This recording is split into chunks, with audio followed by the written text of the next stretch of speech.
In the history of Soviet tank building, there were many people who earned recognition and glory. This significantly distinguishes the Soviet tank industry from how things were abroad. If one tries to find the names of the designers of the most famous American tanks, even experts would encounter great difficulties. The situation is no better with British or French tanks, and among the Germans, only Ferdinand Porsche and Erwin Aders are widely known. And even then, mostly because they were the chief designers of the Tigers. In the Soviet Union, things were much clearer. If you were to ask who created a particular Soviet tank or self-propelled gun, you would rarely face a problem, especially when it comes to the wartime period. The same applies to the directors of factories that produced Soviet tanks and self-propelled guns. Of course, not all of their names are well known, but some are as famous as the tank designers themselves. The directors' work was even harder than that of the engineers who designed armored vehicles. A Damocles sword of responsibility constantly hung over them. They were accountable for ensuring that tanks were produced in sufficient numbers and with proper quality. Meanwhile, production volumes kept growing, as did the demands on the machines themselves. Probably the most famous tank director was Isaak Moiseevich Zaltsman, who was born 115 years ago today. It so happened that Zaltsman's name usually evokes a negative reaction. Much of that is due to his extremely harsh character, as well as the fact that in the summer of 1943, he was dismissed from his position as People's Commissar of the tank industry. Yet Isaak Moiseevich deserves to be remembered with respect. His numerous awards were not undeserved. Behind the roughness and other unpleasant traits hid a powerful production organizer who operated during the hardest years in Soviet history. This material is dedicated to him. Usually I release large articles on Fridays, but this time it will appear on Wednesday. The early years of Zaltsman's life partially intersect with that of another man with whom he would later work side by side, Joseph Yakovlevich Kotin. Isaak Moiseevich was born on the 9th of December, 1905, in the small town of Tomashpil in Vinnytsia region, Ukraine. During the Civil War, both families suffered from pogroms. While the Kotins more or less managed to escape unharmed, the Zaltsmans were less fortunate. Isaac's father died soon afterward, and the boy, not yet 14, had to find work. First on a sugar beet plantation, then at a sugar factory. In the pre-revolutionary years, such children had few employment options. The Soviet government, however, opened unprecedented opportunities. Education became accessible, and young Zaltsman made full use of it. In 1922, he joined the Komsomol and took part in the fight against banditry. Later, he completed a vocational technical school, received a secondary education, and became a qualified turner. By 1928, he had joined the Communist Party. A young working-class party member in those years had great prospects, and Zaltsman had an additional advantage: higher education. In 1933, he graduated from the Odessa Industrial Institute, after which he moved to Leningrad to work at the Krasny Pudilovets plant. As it turned out, his most active and productive years would be tied to this very factory. The plant that, in 1934, received the name Kirov plant, was engaged in the production of various types of equipment.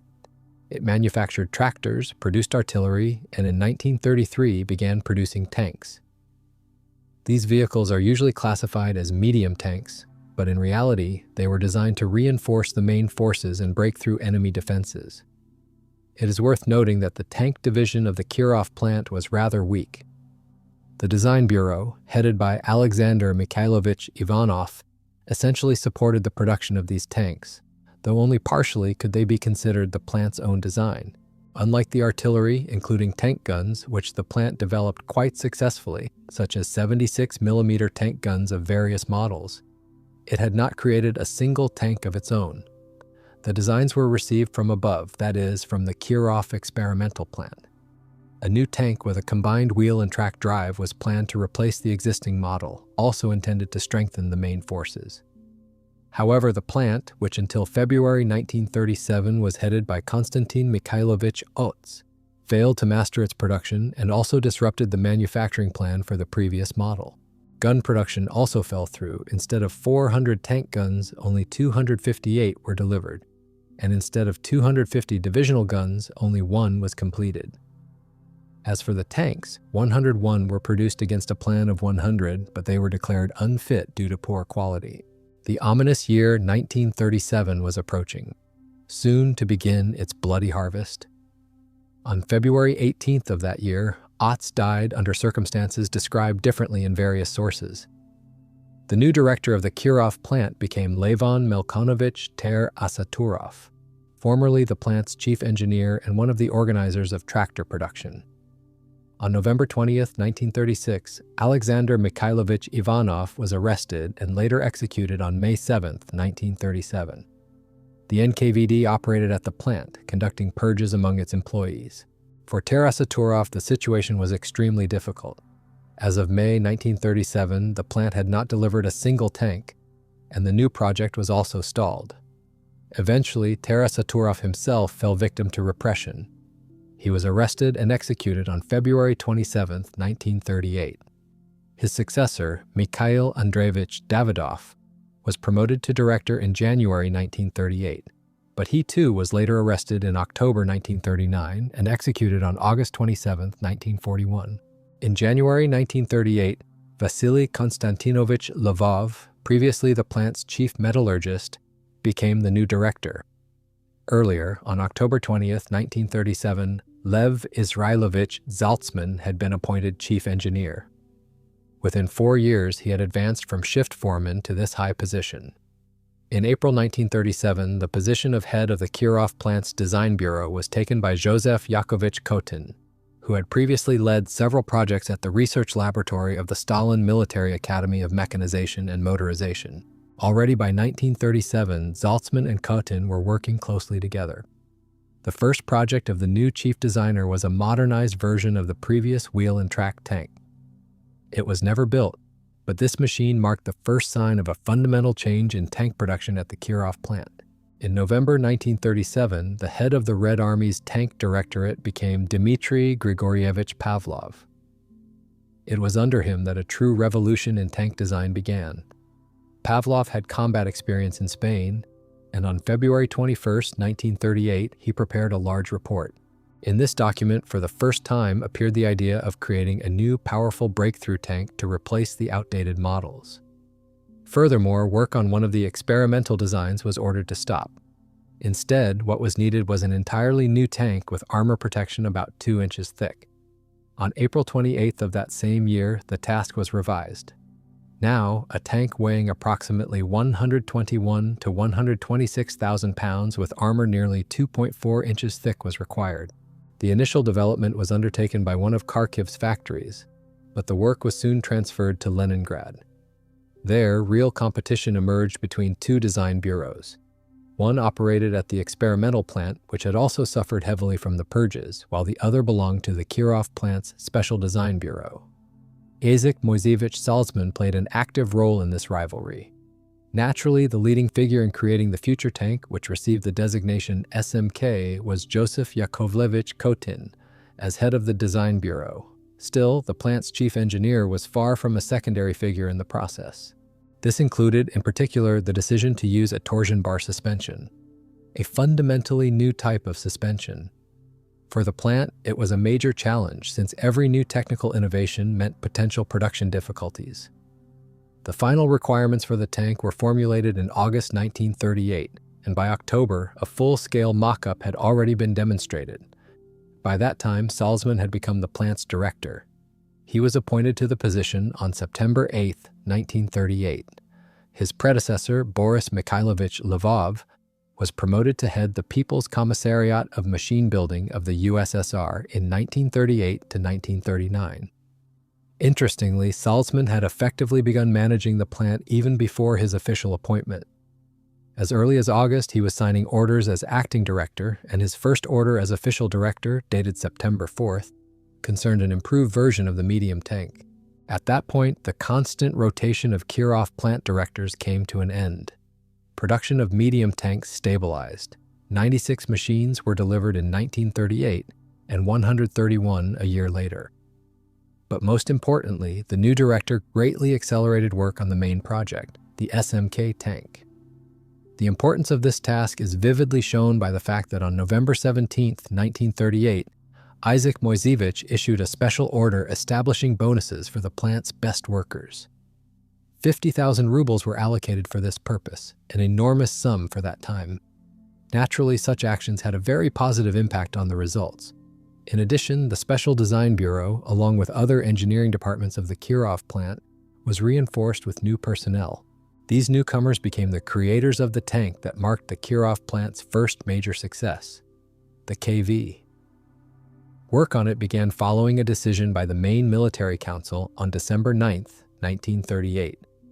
The project was undertaken by fifth-year students of the Military Academy of Mechanization and Motorization, who later became engineers at the Kirov plant. The half of the SMK turned out to be much more successful than its predecessor. The attempt to create a new generation version of the massive 5-turret tank was not particularly effective. The flaw lay in the very foundation of the initial concept.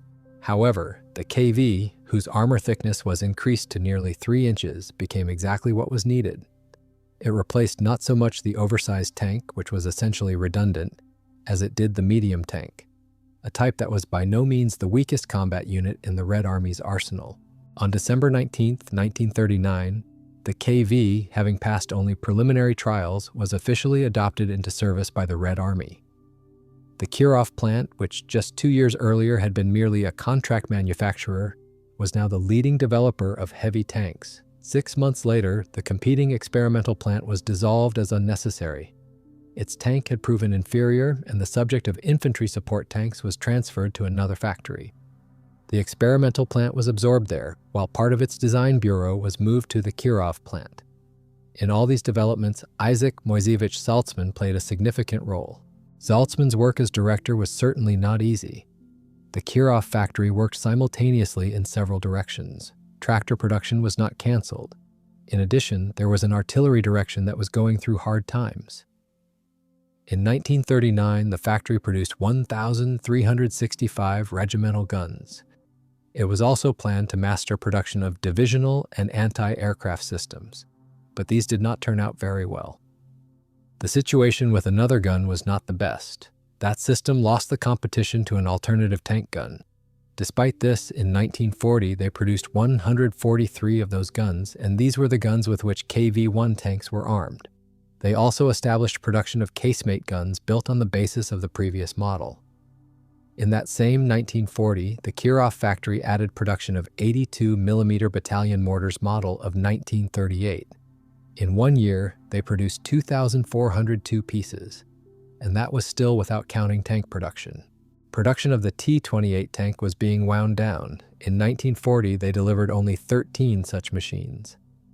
But the Soviet-Finnish War that began forced serious attention to these machines. In 1940, they carried out major overhauls of 95 tanks. Plus, they repaired 16 damaged vehicles. 103 tanks of this type were fitted with additional armor. At the beginning of 1940, the Kirov factory received the task of manufacturing 4 assault KV tanks, and thus the KV with a large turret appeared, also called KV-2. This was the only heavy self-propelled gun.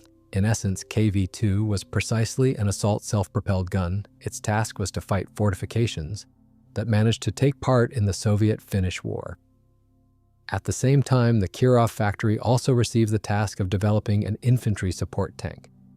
Finally, the Kirov factory received the assignment to build an object under a code name, behind which hid production of steam turbines for a certain project. Instead of the previous gun, at the end of 1940, the Factory Artillery Division mastered a 76mm tank gun developed by the Design Bureau of another factory. From December 1940, this system became the main gun for the KV-1. The Tank Design Bureau that dealt with tank artillery also developed installation of a 152mm howitzer in the KV-2 with a reduced turret. Subsequently, the developments of the Tank Design Bureau were designated with a 2 in the number, and those of the Artillery Bureau with a 4. The artillerymen, it must be said, were very unlucky. 1940 to 1942 were the most successful period for the Design Bureau of the other factory and its head, Vasily Gavrilovich Grabin. Therefore, the projects of the Factory Artillery Bureau, among which were tank systems of calibers 57, 101, and 107 millimeters, 2.2, 3.9, and 4.2 inches, remained only on paper. The Tank Design Bureau, headed by Kotin, fared much better.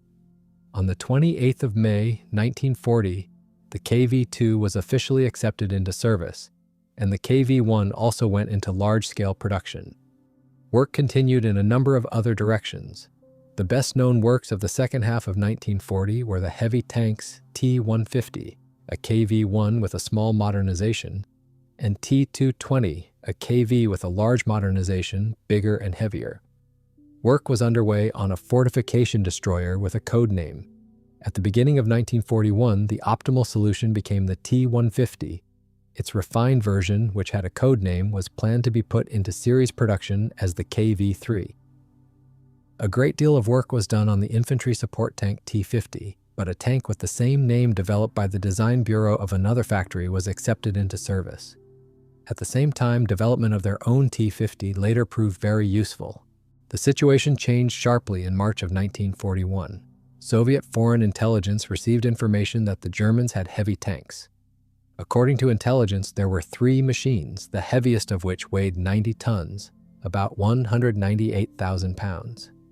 Because of this, it was necessary to urgently revise the entire heavy tank development program. The KV-3 designation was given to an entirely different tank, developed on the basis of the previous T-220 model.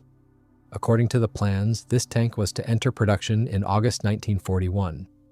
At the same time, production of the KV-2 was to cease in June and the KV-1 in August.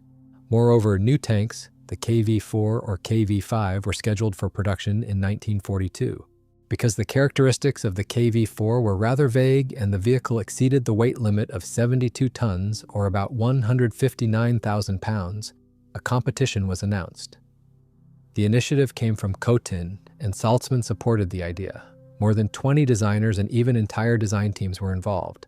As a result, the project by Nikolai Leonovich Dukov won, while the project of Nikolai Vasilyevich Zaltsman became the basis for the KV-5. It was the KV-5 that became the main development focus of the Kirov plant.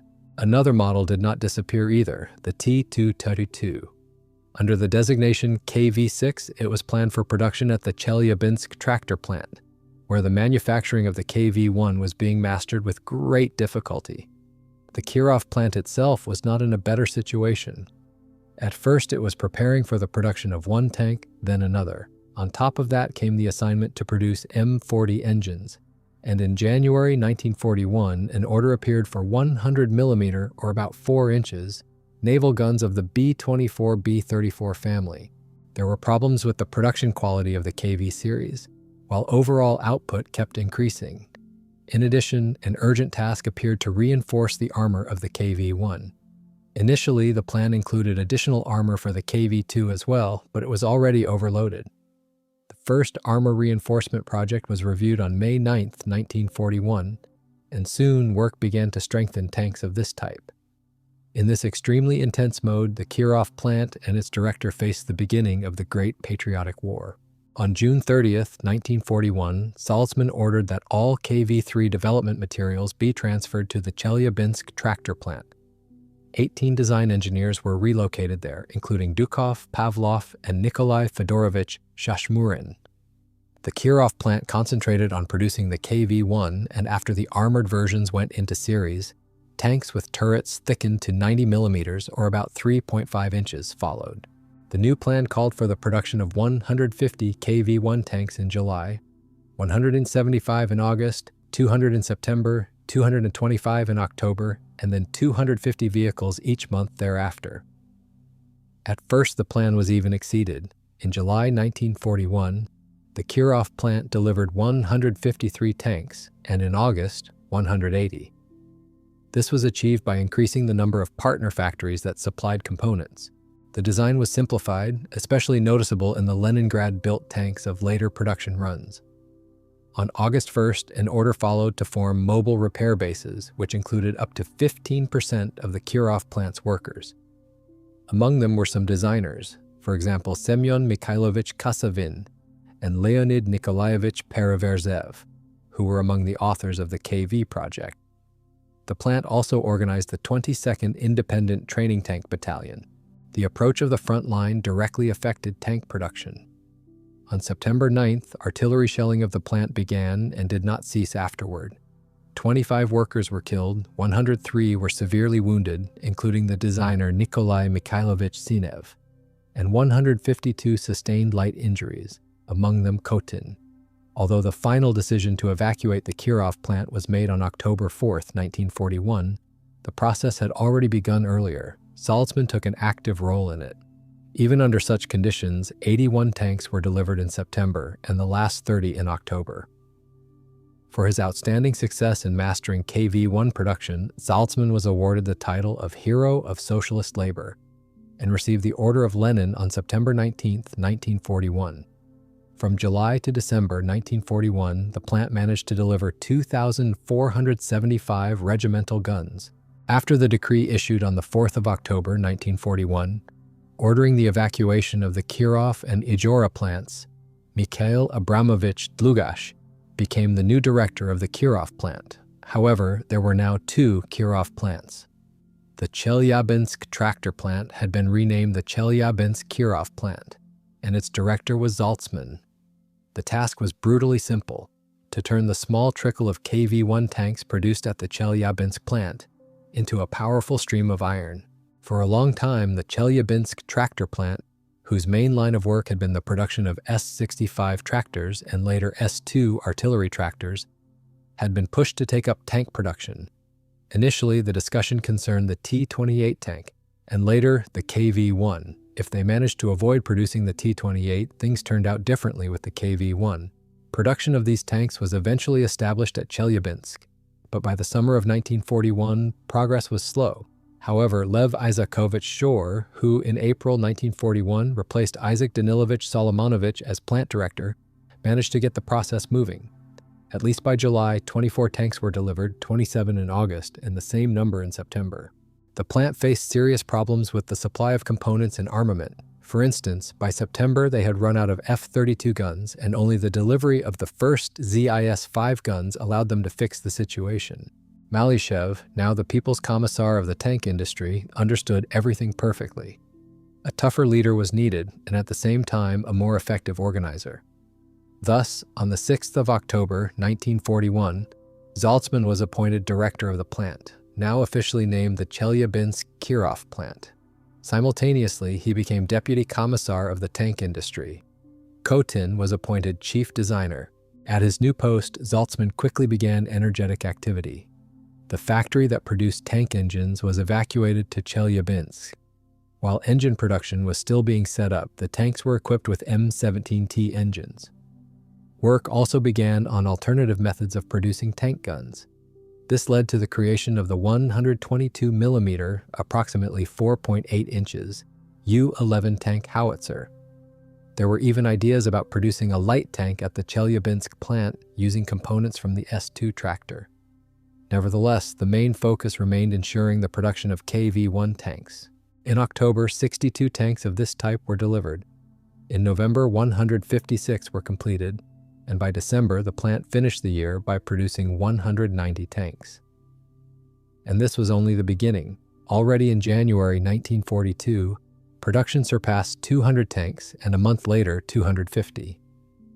The peak came in May 1942 when 325 KV-1 tanks were produced, including 26 in the KV-8 flamethrower version. Of course, miracles do not happen, and the increase in production volume came at the cost of assembly quality. Moreover, simplifications in design and the introduction of cast turrets led to the tank's weight reaching 50 tons, approximately 110,000 pounds, and sometimes even exceeding that mark. This caused the KV-1 to become overloaded and frequently break down. Problems also arose with the transmission, which had a rather poor design. Initially, the problem of excessive weight was to be solved by installing a more powerful engine, but it quickly became clear that a different approach was needed. In the spring of 1942, work began on a lighter version of the KV-1. At the same time, efforts were underway to design an entirely new heavy tank, the KV-13. Shashmurin believed that Zaltsman developed the KV-13 supposedly as a replacement for the T-34, but that was not the case. The project was ordered by the main armored directorate of the Red Army, which had conceived the idea of a fast, heavy tank with the mobility and dimensions of the T-34. In other words, this tank was not meant to replace the T-34, but rather to replace the KV-1. However, when Moiseevich presented the KV-13 mock-up to Stalin in early June 1942, Stalin ordered the work to be frozen. Other tanks were needed. The lighter version of the KV-1 was more fortunate. Work on it accelerated, leading to the creation of the KV-1s. Yet, by the time this tank appeared, several events had already occurred that would influence its fate. Since July 1943, Isaak Moiseevich Zaltsman, Joseph Yakovlevich Kotin, and Mykola Semenovich Patolichev, the first secretary of the Chelyabinsk Regional and City Party Committee, worked there. Until the end of 1941, the main tank of the Red Army had become the T-34. Their production was mastered at Factory 183, which was evacuated to Nizhny Tagil at the Stalingrad tractor plant, and at Factory 112 in Gorky. Tanks were needed like air, so a direct order came from Stalin to increase production rates. Gradually, production grew, but at insufficient rates. At the same time, from June, production of these tanks began at Factory 174 in Omsk. The last straw was the disruption of T-34 production at the Stalingrad tractor plant in July 1942.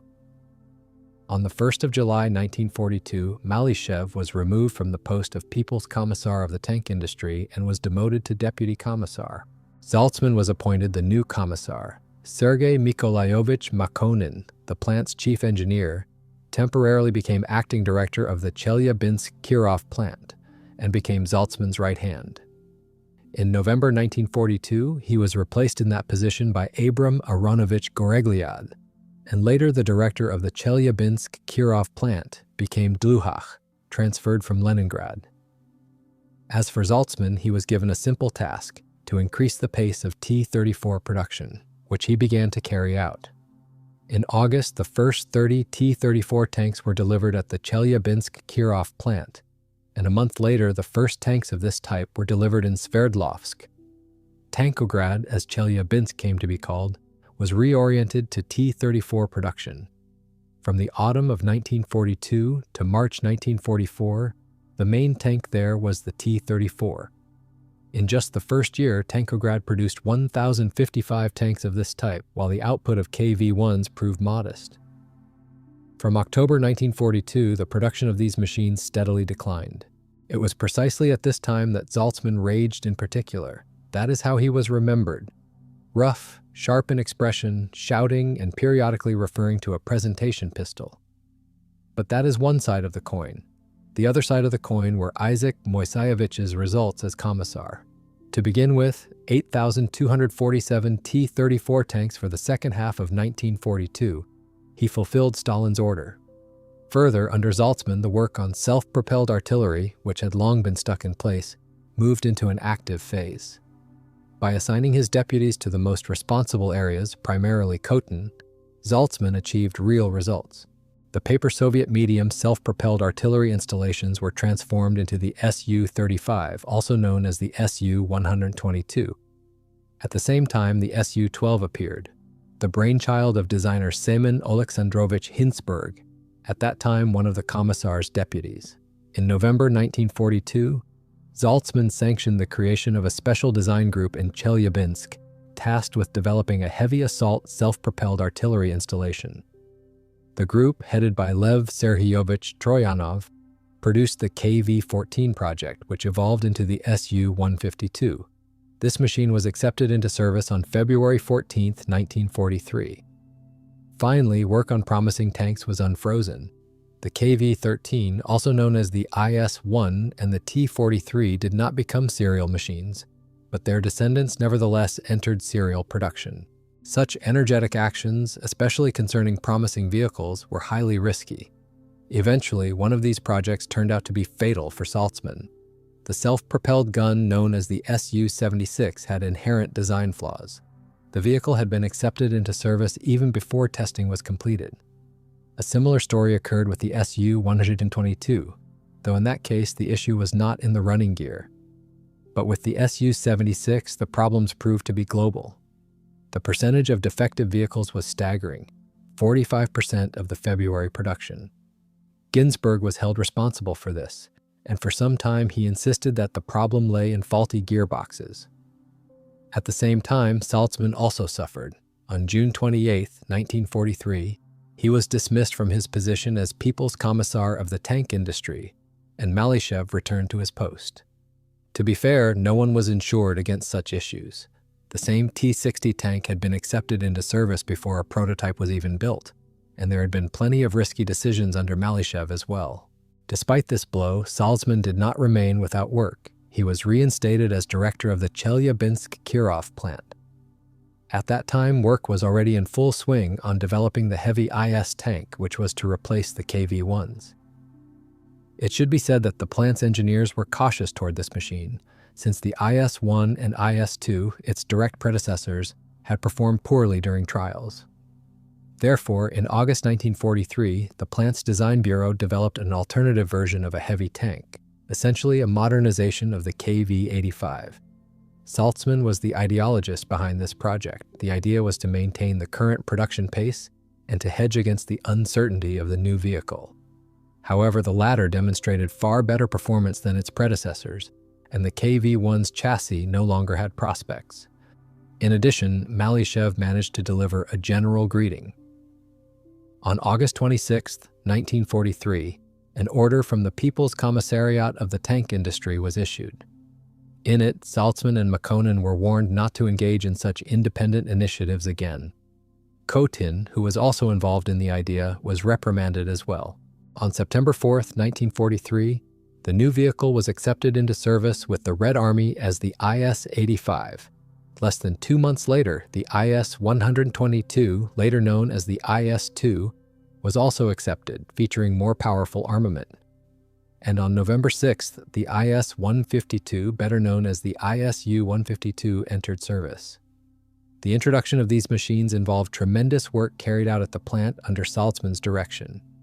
At first, production of these vehicles ran in parallel with the T-34, but it soon became clear that the time had come for the T-34 to leave the Tankograd assembly line. This happened in March 1944, when production rates of the IS-2 and ISU-152 sharply increased. For the plant, a true production inferno began once again. In April 1944, output reached 350 tanks and self-propelled guns, in May 400, in June 450, and from July 500. One can imagine what this cost the plant. Perhaps the brightest example of unconventional problem-solving was the fulfillment of the August 1944 production program. The plant began it with a debt from the previous month. As a result, the August program started only on the 9th and ended on September 6th. The first vehicles began reaching the acceptance department on August 11th. To make up for lost time, shifts were extended to 18 hours a day, and even the plant's security personnel and firefighters were involved in assembly. The latter was the idea of the director of the Chelyabinsk Kirov plant. The result of this work was that Tankograd produced 250 tanks and 250 self-propelled artillery units every month. Incidentally, in April 1944, production of the ISU-122 began, and from August of the same year came the improved version, the ISU-122S. At the same time, work was underway at the Chelyabinsk Kirov plant to create a new heavy tank under the code name Object 701. It should be noted that at that moment, a real competition unfolded at the plant between the experimental factory number 100, which had previously been responsible for developing new types of combat vehicles, and the plant's own design bureau. In the autumn of 1943, the plant managed to push through its project. The chief designer of the tank was Nikolai Leonidovich Dukov, and the lead engineer was Mikhail Fedorovich Balzy. However, the testing of Object 701 dragged on, while the Chelyabinsk plant was being pressured to modernize the IS-2.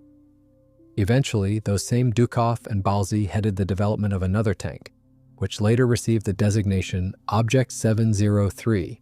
As it turned out, this machine proved to be more successful than Object 701, despite the fact that in February 1945, the Military Council of Armored and Mechanized Forces of the Red Army appealed to Beria with a proposal to adopt Object 701 into service. It was never put into serial production. But Object 703, also known as Kirovets 1 or IS-3, was officially adopted by the Red Army on March 29, 1945. The machine was rushed into production just like the IS-2, resulting in numerous problems. Nevertheless, Moiseevich, who insisted on the IS-3, turned out to be right. The fate of the IS-3 was far from simple, yet the tank was produced in impressive numbers, 2,305 units. The achievements of Isaak Moiseevich as director of the Chelyabinsk Kirov plant were highly valued at the very top. On January 21, 1945, he was awarded the rank of Major General of the Engineering and Tank Service. He was 3 times a recipient of the Order of Lenin, twice of the Order of the Red Banner of Labor, and also received the orders of Suvorov, Kutuzov, and the Red Star. In 1946, for his success in heavy tank production, he was awarded the Stalin Prize of the First Degree. There was no question about who would continue to lead the plant. However, the first post-war years turned out to be no less difficult for Zaltsman. By early 1946, priorities had shifted. The war was over, and the country, devastated by destruction, needed not tanks but tractors. Production began on the Stalinets S-80 tractor, a copy of the American Caterpillar D7. The production order strictly forbade any changes that could delay output. In 1946, the S-80 began to be produced at the Chelyabinsk Kirov plant, with some interruptions, but production still moved forward. The situation with tanks, however, was not as good. The military and the factory eventually managed to finalize the IS-3, and on April 29, 1946, the Soviet Army officially adopted the IS-4, an improved version of Object 701. At the same time, production of the IS-3 was halted. The last 25 tanks were delivered in July. The tragicomic part of the situation was that the plant simply was not ready for IS-4 production. This applied both to the Hull plant number 200 and to the Chelyabinsk Kirov plant itself. As a result, not a single IS-4 was produced in 1946. To be fair, the same thing happened with the T-54, which had been adopted that same day. With great difficulty, 52 tanks were delivered in 1947, and the same problem plagued the plant in Nizhny Tagil. It was even worse there. Only 22 T-54s were delivered, and their production cost was extraordinarily high. The situation with the IS-4 tank became problematic because during the refinement process, the vehicle became significantly heavier. If in 1945 its weight was about 61 tons, the production version weighed already 66 tons. As a result, the tank turned out to be fast but very temperamental in operation. At the same time, the program of the Ministry of Transport Engineering, created in 1946 by merging several commissariats under the leadership of Moiseevich, envisioned the development of a new generation of tanks. This included the IS-7, but there were also other designs, including a 110-ton tank developed in Chelyabinsk. For many, the IS-7 is almost a legend, but in reality, this vehicle had a number of issues. Moreover, the tank intended for mass production would have looked quite different from the third prototype now displayed in the Kubinka Museum. The military rejected it. A large number of questions also arose about the IS-4. In 1948, it became clear that the tank was overloaded and required improvement, but there were no limits left for its modernization. Despite the fact that 155 tanks were delivered in 1948, its fate was sealed. On February 18, 1949, a meeting of the Council of Ministers of the USSR took place, attended by the command of the Armored and Mechanized Forces, as well as representatives of the main Armored Directorate of the Armed Forces. The outcome of the meeting was a decree by the Council of Ministers of the USSR, according to which the development and production of heavy tanks with a mass exceeding 55 tons were discontinued. The IS-7 was consigned to history, and production of the IS-4 was also ended. At the same time, the Chelyabinsk Kirov plant was assigned the task of upgrading the tank since it was already in service with the troops. Usually, the dismissal of Zaltsman from the position of plant director is associated with the delay in modernizing the IS-4. This happened in July 1949. Another reason cited is the political infighting of that year. In fact, politics was unlikely to be the main factor, and the IS-4 modernization issue was not the core reason either. However, it did become the subject of major investigations, as the modernization plan had indeed failed. The true beginning of the end for Zaltsman came with a letter to Stalin from Anatoly Mikhailovich Zverev.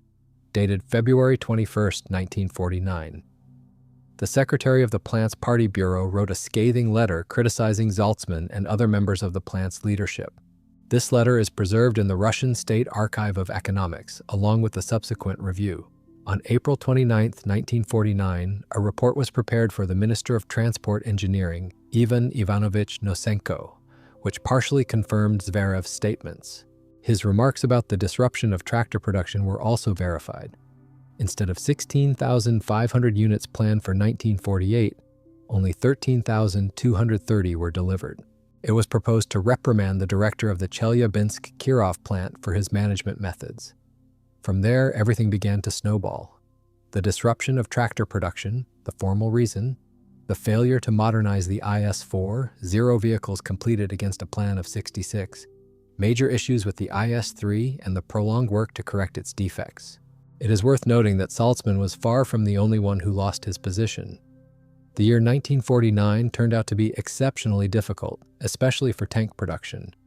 There were also major problems in engine development. Still, those who lost their positions in 1949, and Zaltsman was even expelled from the party, were much more fortunate than those who fell under the repressions of 1937 to 38. 10 years later, Isaak Moiseevich once again held the post of director, though this time at a more modest factory. He had been reinstated in the party even earlier, and in 1957 he returned to Leningrad from Murom.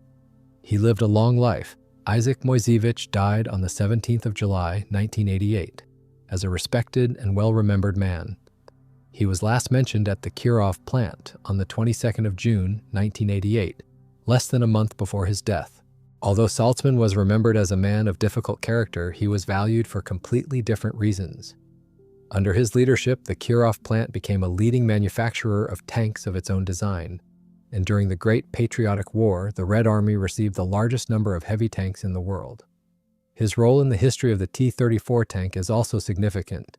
It was under Zaltsman that these tanks began to be produced in enormous quantities, like hot pies coming off the line.